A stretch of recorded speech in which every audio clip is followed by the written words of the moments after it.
അപ്പോൾ അന്ന് ഞാൻ മിമിക്രി പോലെ രാഷ്ട്രീയ നേതാക്കൾ നടക്കുന്ന ശൈലിയൊക്കെ ഞാൻ വേണിച്ചേട്ടൻ്റെ മുന്നിൽ നടന്ന് കാണിച്ചിട്ടുണ്ട്. ഞാൻ അത് കോൺഗ്രസ്സുകാരൻ ഇങ്ങനെയായിരിക്കും നടക്കുക, കമ്മ്യൂണിസ്റ്റുകാരൻ ഇങ്ങനെയായിരിക്കും നടക്കുക എന്ന് പറഞ്ഞു വേണിച്ചേട്ടൻ ഗംഭീരമായിട്ട് എൻജോയ് ചെയ്യും.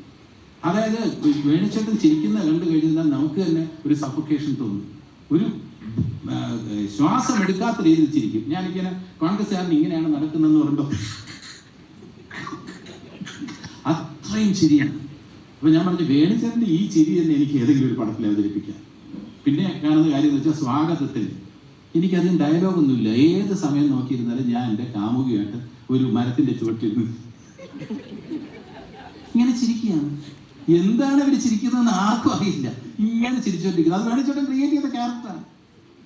ഹിറോഷൻ എന്നാണ് ക്യാരക്ടറിന്റെ പേര്. അഗ്നിദേവനിലെ ക്യാരക്ടർ മുരുകൻ എന്ന് പറയുന്ന കഥാപാത്രം, കൊതുക് കണ്ട അലർജിയുള്ള ഒരു ക്യാരക്ടർ. അത് എത്ര രസകരമായിട്ടാണ് അദ്ദേഹം അവതരിപ്പിച്ചത്. ഇതൊക്കെയാണ് എനിക്ക് അദ്ദേഹത്തെ കുറിച്ചുള്ള ഓർമ്മകൾ.